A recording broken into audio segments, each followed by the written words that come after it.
Hello भाइयों, नमस्कार, जय माता की। मैं हूं पंडित दिनेश नारायण पांडे और आप देख रहे हैं अपना लोकप्रिय चैनल गृहवाणी।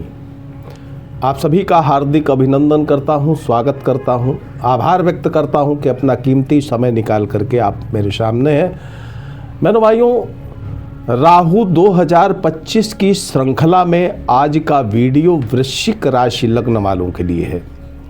अगर आपकी कहने के नाम से वृश्चिक राशि है या जन्म राशि वृश्चिक है तो इस वीडियो में आपकी ही चर्चा होने वाली है राहु 2025 के संदर्भ में। राहु के गोचर के क्या परिणाम मिलने वाले हैं। बहनों भाइयों, राहु एक ऐसा ग्रह है जो जीवन में अचानक से बहुत बड़ा परिवर्तन कर सकता है। राहु की सोच परंपराओं से हटकर है। वो परंपराओं की लीक पर नहीं चलना चाहता है। अपने लक्ष्यों को प्राप्त करने के लिए वो किसी हद तक जा सकता है।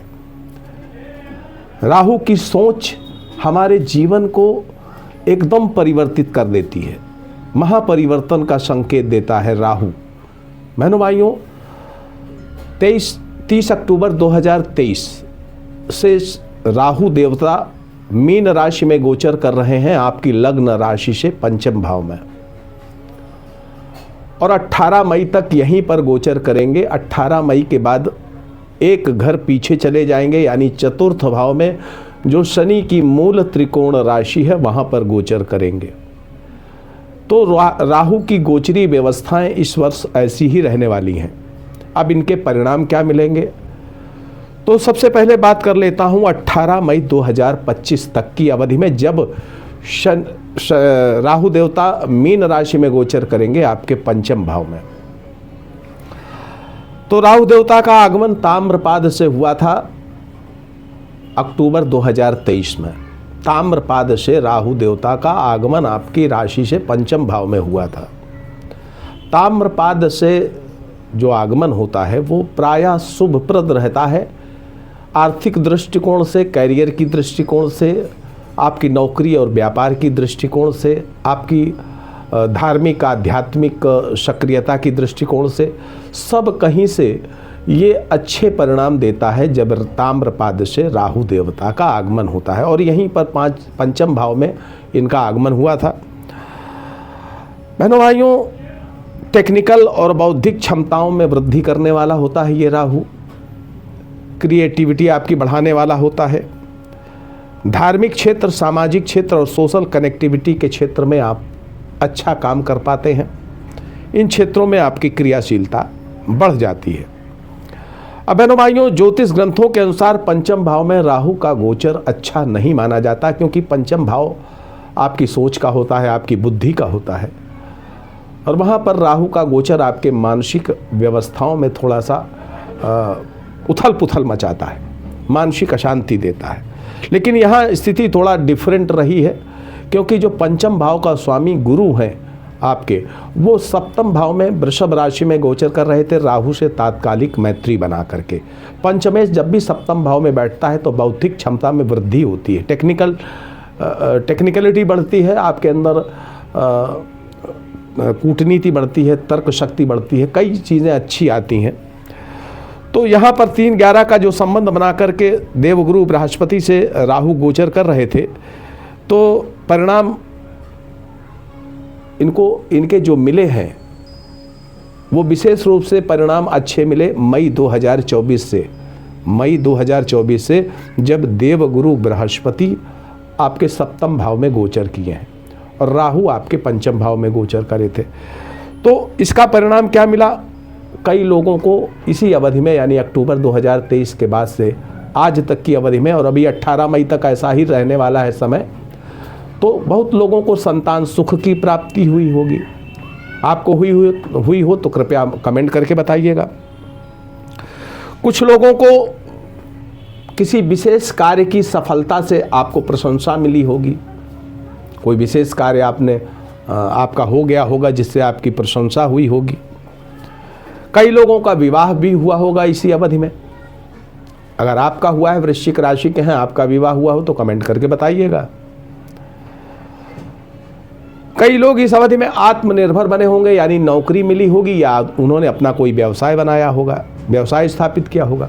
तो ऐसे कुछ अनुभव जो अक्टूबर 2023 से आपके साथ हुए हों तो कृपया कमेंट करके बताइएगा।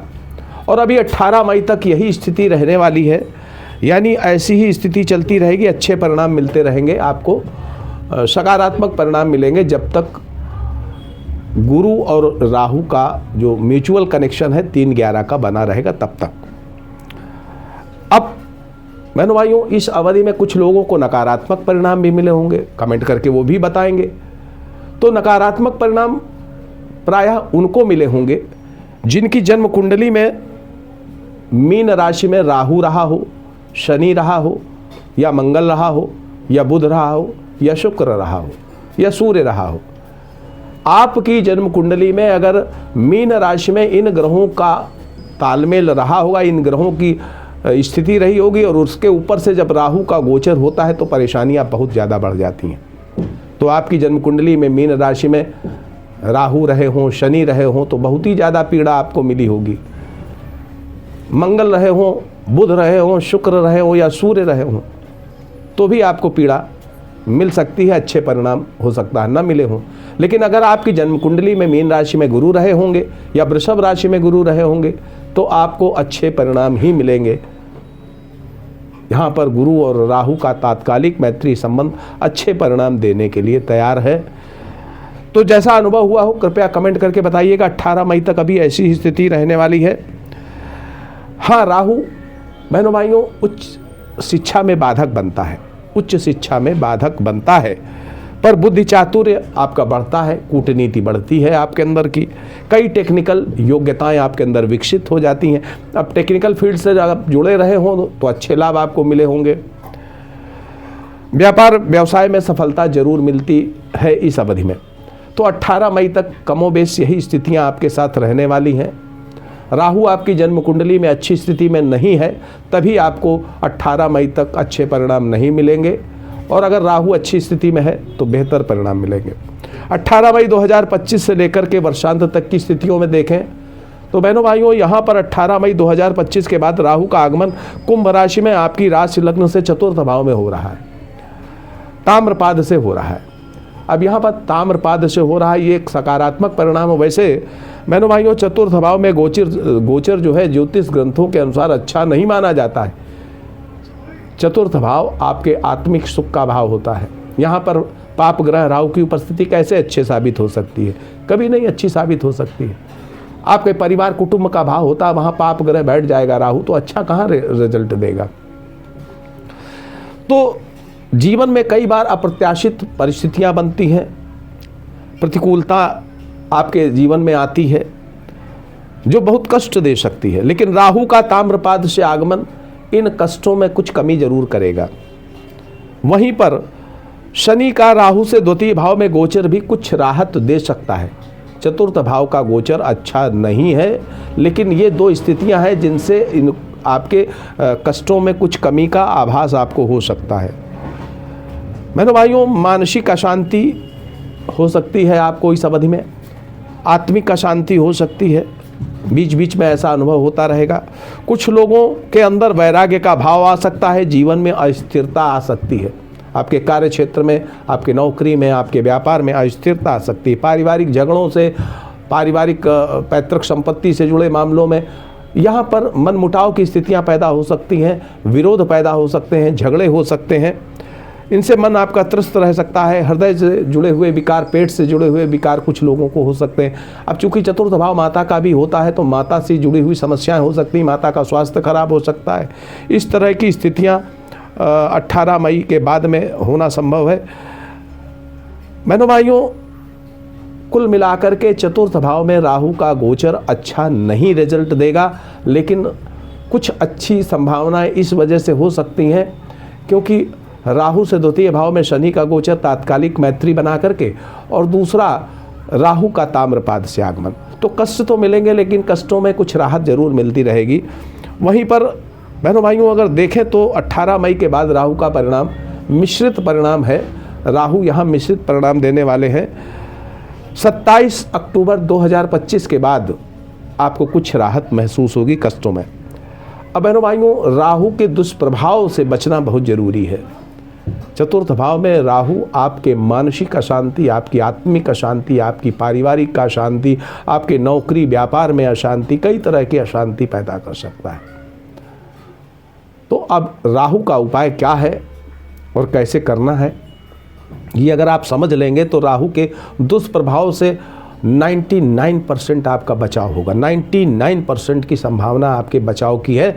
तो उपाय जरूर करिएगा। उपाय क्या करना है बहनों भाइयों? श्री कृष्ण जी की उपासना करिएगा, शिव जी की उपासना करिएगा। राहु क्या है? राहु सर्प है, राहु विष है ना। राहु का प्रभाव काल सर्प योग बनाता है, यानी सर्प है राहु। आपके जीवन को एक बंधन में डाल देता है जहां से आपको निकलना बड़ा मुश्किल हो जाता है। तो अब सर्प का दंभ मान मर्दन किसने किया था? भगवान श्री कृष्ण ने। कालिया नाग का नाग के फन पर नाच करके उसका मान मर्दन किया था। और दूसरे सर्पों का हार पहनते हैं भगवान शिव। जो हलाहल विष निकला था समुद्र मंथन से, उसका पान भगवान शिव ने किया था, जिससे पूरे संसार की, पूरे ब्रह्मांड की रक्षा हुई थी। तो शिव और श्री कृष्ण दो ही एक ऐसे देवता हैं जो आपके राहु के दुष्प्रभाव से आपको बचा सकते हैं।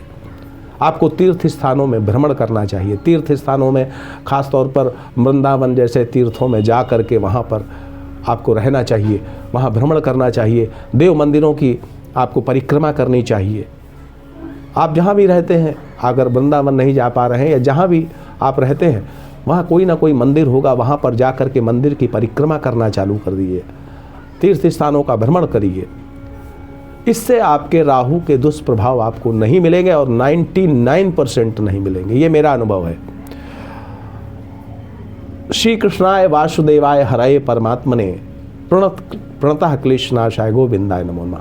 श्री कृष्णाय वासुदेवाय हरये परमात्मने प्रणतः क्लेशनाशाय गोविंदाय नमो नमः। ये मंत्र बहुत श्रेष्ठ मंत्र रहेगा राहु के कष्टों के निवारण के लिए। इस मंत्र का आप हो सके तो एक माला जप करिएगा। श्री कृष्णाय वासुदेवाय हरये परमात्मने प्रणतः क्लेशनाशाय गोविंदाय नमो नमः। इस मंत्र का जप करिएगा एक माला, आपके राहु के कष्टों से आपका निवारण होगा।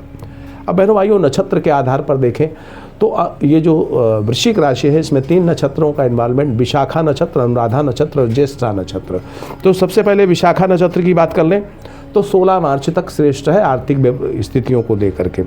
16 से 23 नवंबर तक मिश्रित परिणाम मिलेंगे और 23 नवंबर से वर्षांत तक श्रेष्ठ परिणाम आपको मिलेंगे। अनुराधा नक्षत्र में आपका जन्म है तो 16 मार्च तक अभी मिश्रित परिणाम मिलेंगे। 16 से 23 नवंबर तक श्रेष्ठ परिणाम मिलेंगे, आर्थिक व्यवस्थाएं आपकी मजबूत होंगी और 23 नवंबर से आपको फिर मिश्रित परिणाम मिलने लगेंगे।